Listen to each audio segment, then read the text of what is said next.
The Lord be with you. A reading from the Holy Gospel according to John. There was a feast of the Jews, and Jesus went up to Jerusalem. Now there is in Jerusalem at the sheep gate a pool called in Hebrew Bethesda, with 5 porticos. In these lay a large number of ill, blind, lame, and crippled. One man was there who had been ill for 38 years. When Jesus saw him lying there and knew that he had been ill for a long time, he said to him, "Do you want to be well?" The sick man answered him, "Sir, I have no one to put me into the pool when the water is stirred up. While I am on my way, someone else gets down there before me." Jesus said to him, "Rise, take up your mat, and walk." Immediately the man became well, took up his mat, and walked. Now that day was a Sabbath. So the Jews said to the man who was cured, "It is the Sabbath, and it is not lawful for you to carry your mat." He answered them, "The man who made me well told me, 'Take up your mat and walk.'"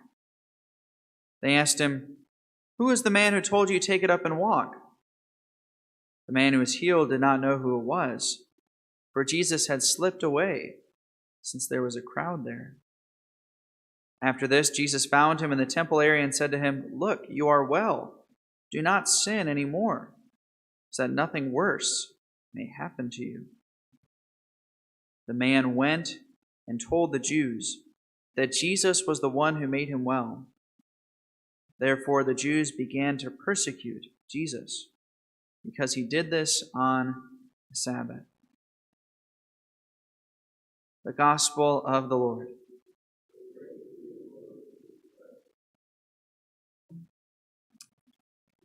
So today we hear from the prophet Ezekiel, chapter 47 of the prophet Ezekiel.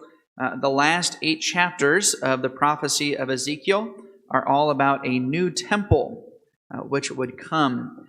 This is one of the many places in the Bible where modern Christians, many of them think that God is going to bring about a new temple. Right? Eventually, this is why oftentimes on channels with televangelists, they'll talk about the reunification of the nation of Israel, and they'll talk about the rebuilding of the temple. What do we believe as Catholics? We don't believe that the temple is going to come back. We believe that Jesus himself is the ultimate temple, that the temple in the Old Testament was a prefiguration and a foreshadowing of the perfect temple, which is Christ.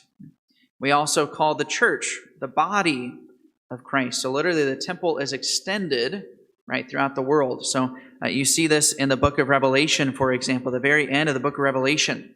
Again, some people see the vision about a new Jerusalem and a new temple, and they think that it's a vision about the end of time, but it's actually not. It's about the vision of the coming of the church. That's the reason why, for example, the whole city is described as being layered in gold. Right? That was what the tabernacle, right, the Holy of Holies in the old temple, right, it was covered in gold. So the idea is that no longer is the presence of God in one place, but rather it is in the church, right, extending itself throughout the world.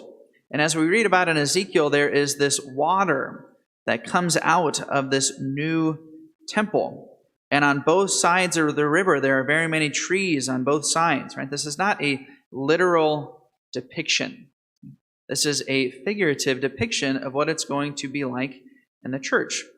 That the church is basically bearing fruit all throughout the world.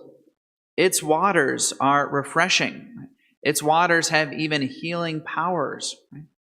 This prophecy from Ezekiel says, "The fruit shall serve for food, and the leaves for medicine." It shall bring about healing. This is the message of Christ, and this is the message of the New Testament, that we as members of the church, we are members of that new temple. As a matter of fact, that's why at the Feast of Pentecost, that's why there were tongues of fire that came down upon the apostles. It's alluded to in some places in the Old Testament, but really in other Jewish documents, it describes heaven and the walls of heaven as being built of tongues of fire. So when the tongues of fire come down upon the apostles, it's supposed to signify that heaven is basically on earth now. Right? Christ, just as he has his heavenly temple, he also has his earthly temple, which we call the church.